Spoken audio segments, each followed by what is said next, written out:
Hey, Indian Creek 8th grade students, it's Professor Blazek, and I'm here today with our e-learning daily lesson. Today is Wednesday, April 1st. Just to start off, I can tell you, and I can even see on my screen right now, for whatever reason, my network connection is not as strong as it has been the last couple days. I'm sure everybody else in the building I live in is at home using the internet, whatever, so I apologize in advance for any sound issues or if the video's cutting out or anything like that. So let's jump in here. We have our daily updates for e-learning. If we come down here, just to review from yesterday, we had 45 out of 51 8th grade students who submitted yesterday's attendance. That's great. We are so close to that 90%.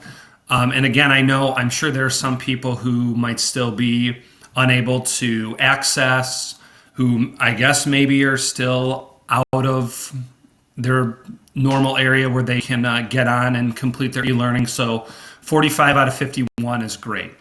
And then we had 38 out of 51 people who have turned in their Russian Revolution Prezi sheet, which is one that was assigned on Monday we talked about yesterday.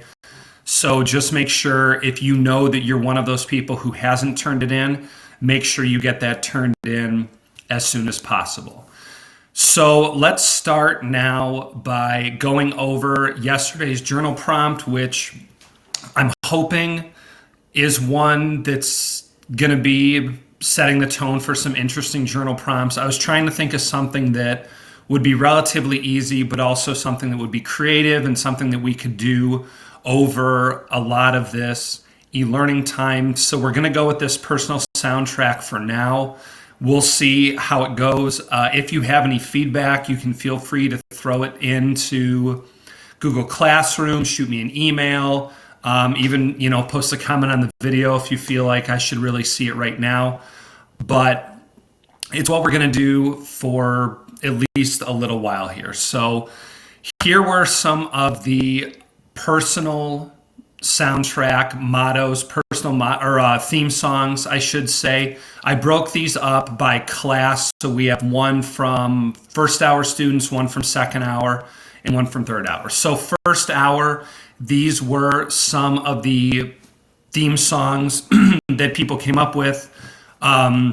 We had Reckless Love, Chance the Rapper, Over My Head by The Fray, which would be one of my personal favorites. Eminem, obviously you can't go wrong with Eminem, and then Hot Rod by Dayglow. There were a bunch of others. Again, like I said yesterday, if you are not someone whose response gets included in any of these, I'm going to continue to try and mix it up, but please don't take any offense if yours is not one of the ones that got chosen, because I just picked 4 or 5 from each class. So then second hour, we had Hey Jesse from, I guess, the Disney show called Jessie. I'll be honest, I have never seen it, but I just thought it was interesting. Too Young by Sabrina Carpenter. Had to get some Billie Eilish or William Eyelash in there with My Strange Addiction. And then Homesick by Kane Brown. Again, those were all from second hour. And then third hour, some of the ones we had were Live Like You Were Dying by Tim McGraw. We had T Swift, and there was Shake It Off. Happy by Pharrell, which is honestly one that I thought for sure would be in there, just because I feel like the title on its own is enough for you to want it to be your theme song. It was a very popular song, so I figured that would be in there. I thought I had to include it. This Is Me. I'm pretty sure that that's one from The Greatest Showman. And then, of course, had to put in Nobody's Perfect from Hannah Montana, because just the sheer number of times that I've quoted that song throughout this year, I knew someone had put it in. Well, I figured someone had put it in, so I had to include it on the highlights. So those are the highlights from yesterday's journal. You'll be doing another journal about a song today, so I'll kind of do the same thing tomorrow. Pick a handful of responses from each class to include in here. All right, so if we move on to our class plan, which actually now I can go ahead and change this to Wednesday, April 1st. And so that will be our class plan for today. We are going to go over our Google form and our journal for today. We're going to review the Genius Hour topics that I had gotten because I went through yesterday into the journal responses from Monday. I put in the topics that I thought were good and ready to roll, and then I emailed anyone who had submitted a topic that I had questions about. We'll go over Yertle the Turtle, which hopefully all of you read or listened to yesterday. We'll talk about Allegory again, getting ready to start reading Animal Farm. There are some questions I'm going to ask you to answer. That's your main language arts assignment today. And then we'll transition over to social studies. We'll talk about the part 1 notes that everyone had for yesterday. There's a quote unquote quiz that we're doing for attendance purposes. It's very, very easy. If you're listening right now, you're going to get the answers to the quiz in there. And then there is a response about the notes from part 1. That's really your main social studies assignment for today. So relatively easy. And since, again, we're trying to keep these videos short, let's just jump right on over to the Google Forms. So here it is. We've already had 3 people respond. And actually, I'll just jump right over to the actual journal slide. This is prompt number 56. We're talking about my personal soundtrack. This is track 2, and it is actually no longer your theme song. This is going to be what I decided would be called your fight song. So today you're going to need to come up with a quote-unquote fight song. This could be something to where if you're imagining some kind of battle, an argument, anything going on in your life, you can use it in that way. If you want to use it more in terms of a song that gets you pumped up, this is just more one that I would assume would be upbeat, gets your heart going, and one that for those of you who picked things that were a little more chill, this can be kind of your get up and go song. So I said today I wanted you to write about your fight song. What would it be and why? Some things to think about. I said it could be a song that gets you pumped up. It could be a song that talks about some sort of battle. Obviously, battle, fight, kind of the same thing. It could be a song that makes you feel serious, one that makes you want to kind of get down to whatever you're trying to do in terms of something that's serious. So a number of different ways, I'll be honest, you can interpret these journals in any way that you want. As I said yesterday, the main thing, and a lot of people did a good job with this, is explaining why you're choosing the song that you're choosing. Now, I did have some people yesterday for the journal who, instead of picking individual songs, just described what they would want their song to be like. These are meant to be you're picking actual songs. So try to make it a song that you like. We had plenty of people who picked actual songs that have been released on the radio. We had others who picked themes from video games, TV shows, movies. That's great. But as long as it's an actual song, don't just talk about what you would want it to sound like. All right, so that is our journal prompt for today. Now let's talk about Genius Hour. And I know that some of this is going to be cut off, so I apologize. I'll scroll over so everyone can see the Genius Hour topics. These are the different classes, and so for the people who, based on their journal for Monday, and then if I emailed them and they got back to me, these are the people who have a set journal prompt topic that is ready to go that I put into the form of a question. So some of you might have put more of a statement in that response for the journal prompt on Monday. If it was one that was very clear what your essential question was, I just transferred it over into that form. So you can see that third hour, pretty much everybody has got their essential question ready to go.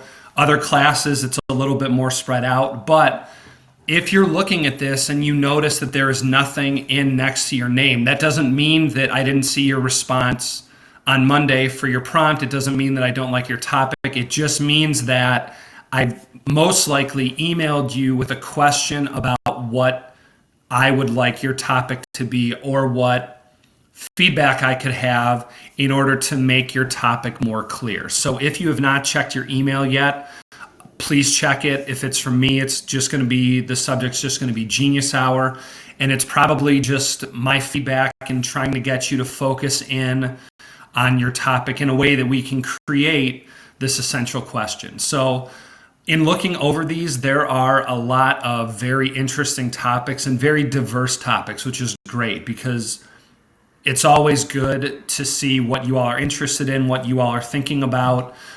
We still have a number of things relating to science. We have a number of things relating to athletics and kind of pop culture. And then some of those more, how does this thing work? What is the history of this? All of those are great topics. So I know all of you have been able to see first and second hour. So why don't I just scroll over a little bit?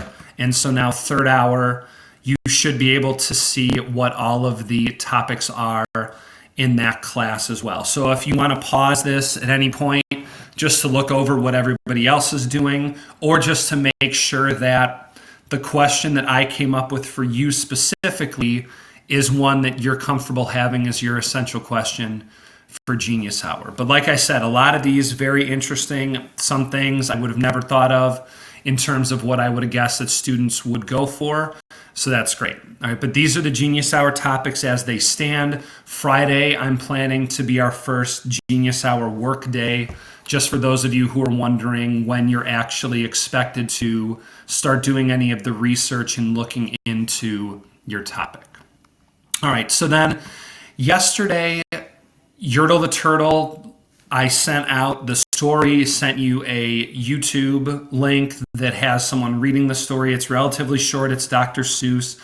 And I asked all of you to think about allegory while you were reading or listening to the story, because the main character of Yertle the Turtle stands for some other figure in history. We talked about how when we read Animal Farm, all of the characters, all of the animals are going to stand for a person or a group of people from Russia in that time period between World War I and World War II. Some of the things that happen in the story are going to be allegories for events in history.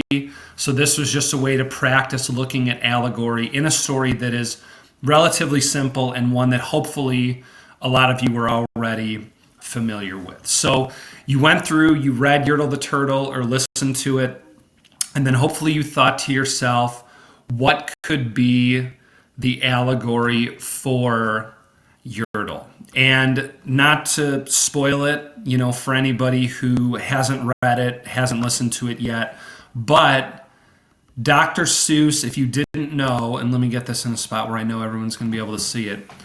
Those of you who didn't know, Dr. Seuss was actually a political cartoonist during World War II, and a lot of his cartoons that he created during that time were ones that mocked Adolf Hitler and the Nazis, and that is exactly what most people agree Yertle the Turtle is an allegory for. That Yertle himself is an allegory for Adolf Hitler, and the story is one that is an allegory for what was going on in Germany during the time leading up to and during World War II. So the story of Yertle criticizes a government or a figure in the form of Yertle who tries to control every aspect of life, who has unlimited power.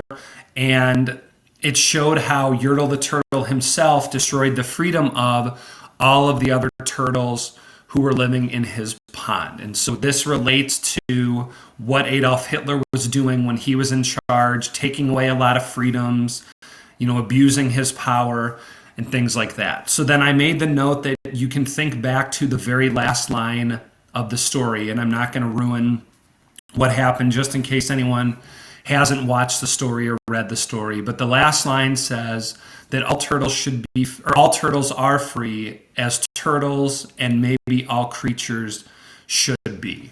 So that idea of at the end of the story, all the turtles are now free, and that's how society should be. That's how it should go for the animals and for every creature. So that's just kind of hammering home that point of what Dr. Seuss was saying about Adolf Hitler and his reign. So with that in mind, and again, if you haven't read the story or you need to go back and look at it again, that's totally okay. But your main assignment for today for language arts, as I transition over, and I know, there it goes. There are 3 questions that I would like for you to answer about this story. So the first one, who do you believe Yertle is an allegory of? I just gave that one to you, so anybody who's watching or listening in, you will obviously have a great answer, and just make sure to explain why you feel this way, give examples from the story to back it up. Then there are 2 other questions where you're reading a section back from the story and just answering what is the message behind this section. So you can connect it back to just life in general. You can connect it to what you remember from Adolf Hitler and his regime during World War II.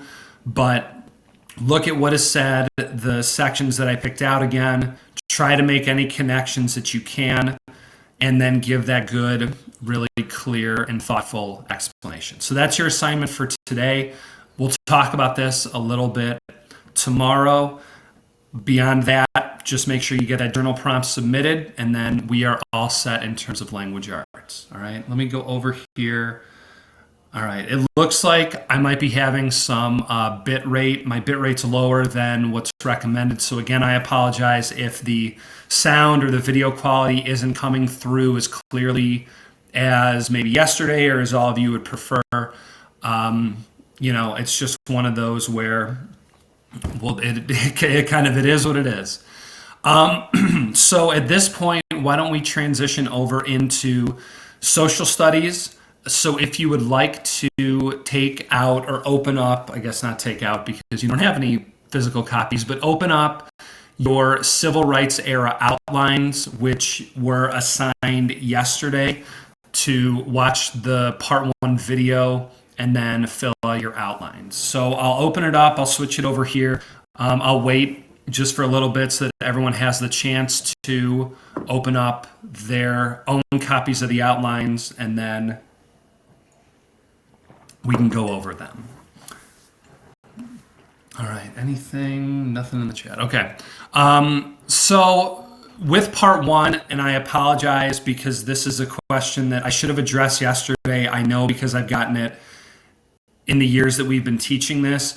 Part 1 is broken up into 2 sections. So you were expected to do section 1 and section 2 from part 1. It's a little bit confusing in the way that the outlines are laid out, so I apologize if you only did section 1 of part 1. That's okay. That's why we're going over this, because it's more to make sure that you all have got the information about the beginning of the civil rights era. So the guiding question, why and how was the ruling in Brown versus Board of Education a major moment in the fight for equality? That was our guiding question. So section 1, we were just going over a brief history of civil rights in America. We had the assignment that all of you did in groups looking at the different time periods and how minority groups were treated by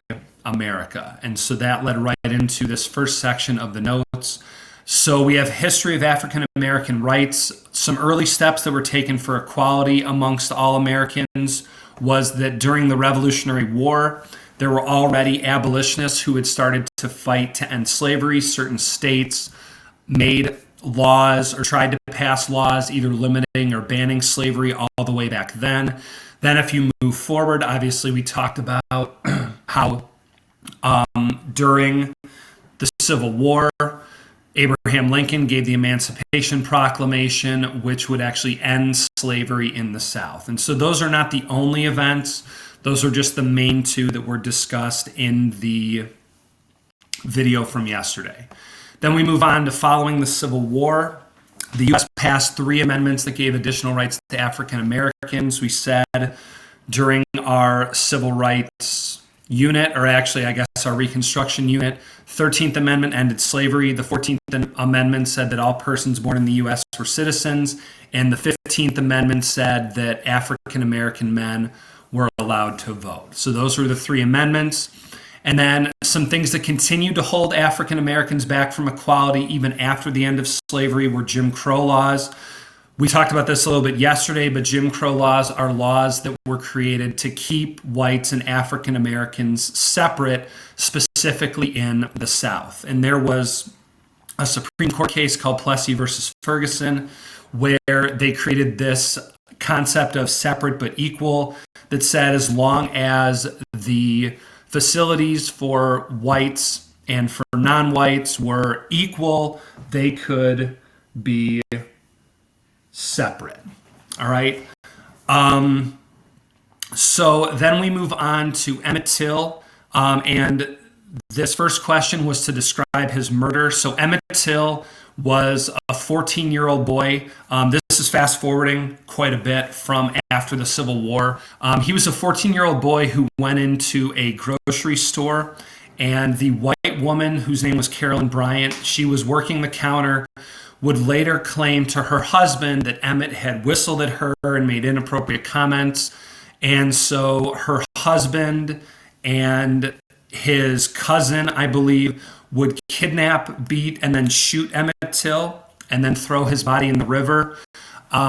What came out much, much later, we're talking like decades after this whole event played out, is that Carolyn Bryant would admit that she had lied about her encounter with Emmett Till just to kind of reinforce how tragic this is and how senseless his death was.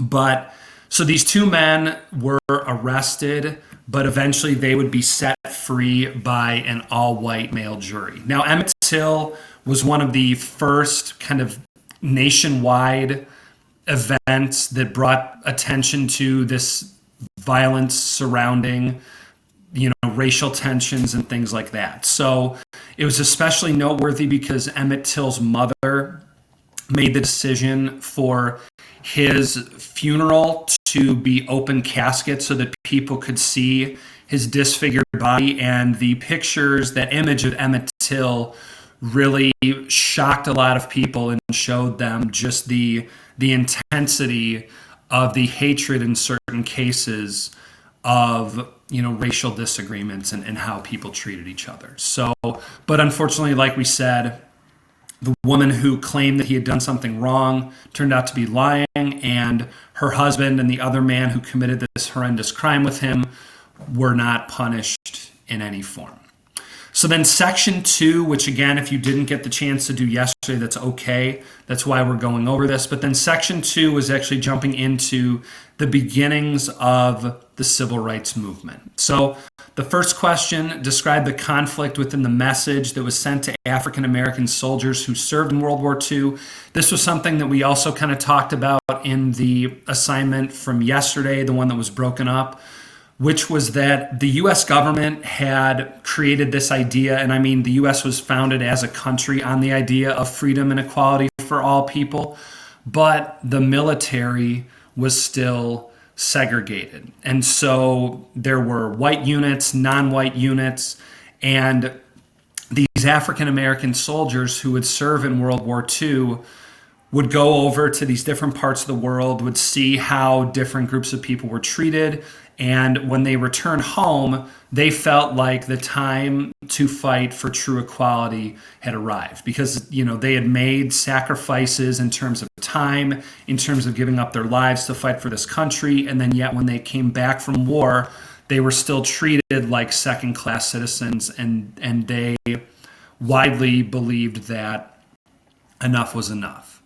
So one of the main areas where equality was first battled for and was so important was education. And this is, not just a bias being a teacher, but you have to agree that it's important for all people to have equal access to education. And as you would imagine, white versus non-white access to education was very different in the 1950s in the United States. So the state of white versus non-white schools was that these schools were segregated and that white schools were far more valuable and got greater funding than non-white schools. And so this went on for a while, but would eventually come to a head with Supreme Court case of Brown versus Board of Education. And for those of you who are still tuning in or who watch this before you take your quiz for attendance for social studies day, make sure that you remember Brown versus Board of Education. Brown versus Board of Education. Just remember that. So in this case, there were 13 parents in Topeka, Kansas, who had 20 kids, and they brought a lawsuit against the Board of Education in that city, who claimed that the schools in the city were not equal. It started with the fact that a number of these students had a white school that was much closer to their house, but instead of these students being allowed to walk there, they were forced to walk much further, to take a bus to this segregated school, which was also of much lower quality than the white school. And so originally in the district court in Kansas, the ruling was in favor of the Board of Education. In other words, that it was okay that the schools were segregated. But there was an appeal, and the case was brought all the way to the Supreme Court. And so in their ruling, the Supreme Court said that school segregation was unconstitutional. In other words, schools that were segregated were breaking the law. And there was a key figure in this whose name was Thurgood Marshall.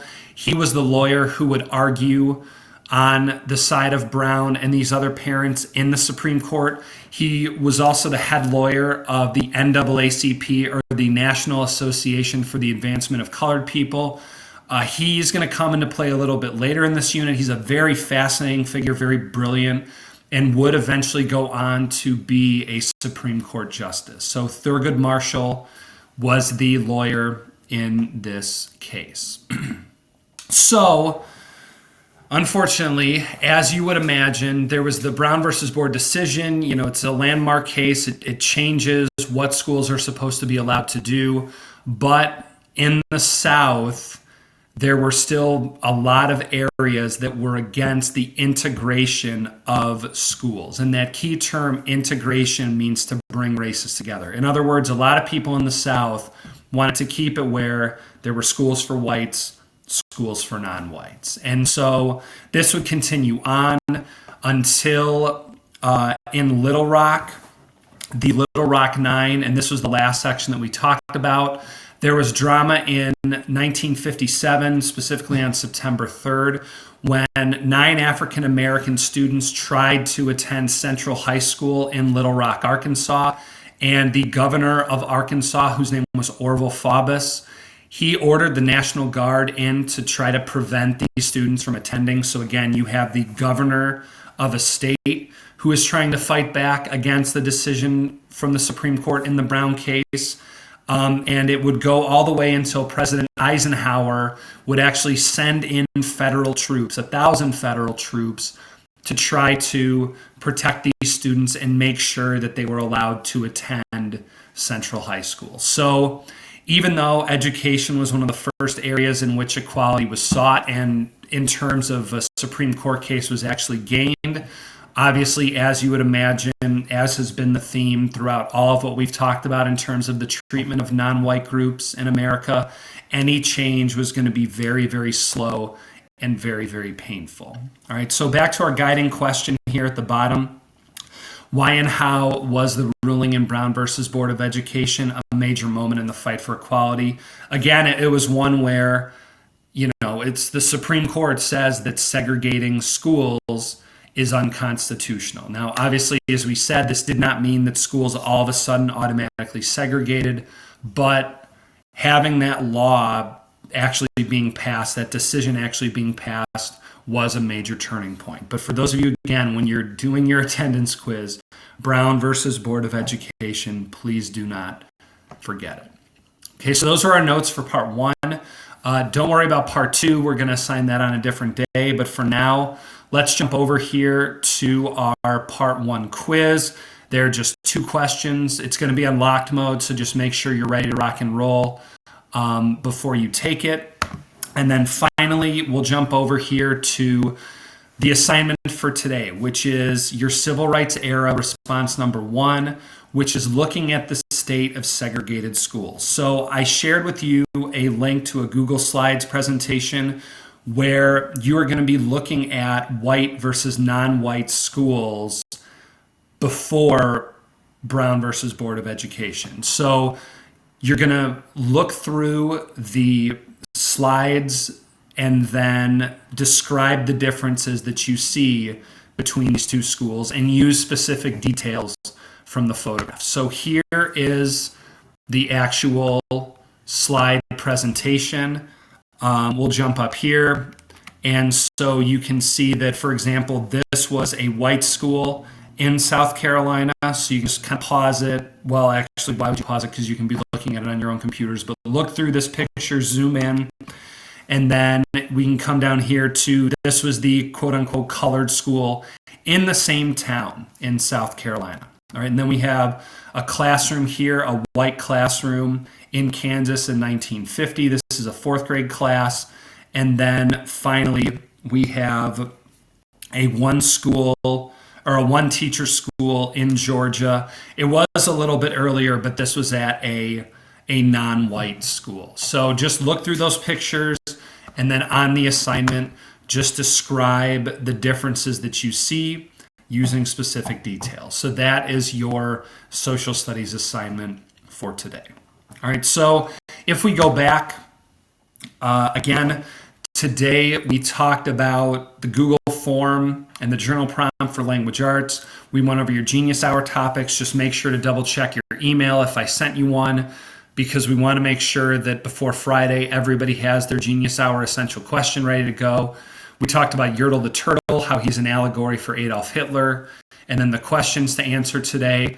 And then we switched over to social studies, part 1 notes, 2 question quiz. Again, don't forget Brown versus Board of Education.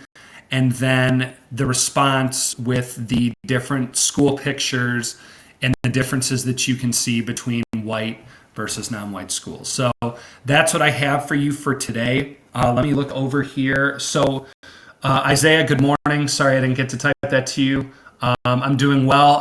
I appreciate you asking. And I hope that everyone out there is doing well also. I was really hoping that we would be getting to have the chance to get back into school at some point. But then I'm sure a lot of you saw that J.B. Pritzker yesterday came out, mentioned that kind of the statewide shutdown is going to continue all the way through April. So now, who knows what's going to happen going forward. I know I've said this in past live streams, but just please make sure you're staying on top of your stuff. We haven't made any decisions in terms of, the rest of the year or anything like that. But just for now, we're doing everything that we can. And like I said, I appreciate everybody who is turning in their assignments and who have gotten in touch with me via email. Please do not hesitate to continue coming with those questions because this is going to be the limit to our communication for at least the foreseeable future. And then Paige, she asked for the Yertle the Turtle allegory. If you thought it was someone else, can we put someone other than Hitler? Absolutely, you can. There's nothing in terms of Dr. Seuss coming out and saying that, yep, this is definitely for Adolf Hitler.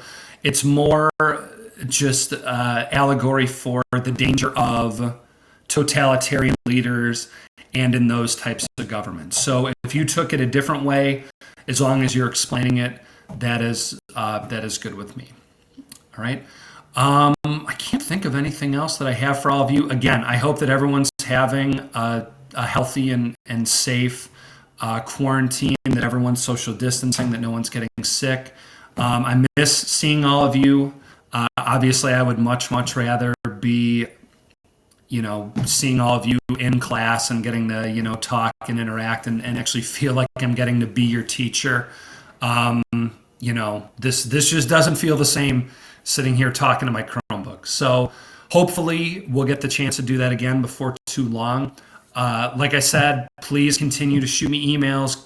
Any questions you have, I'll be continuing to look and keep up as much as I can. But until Then, until tomorrow, this has been Professor Blazek, and I will see you next time.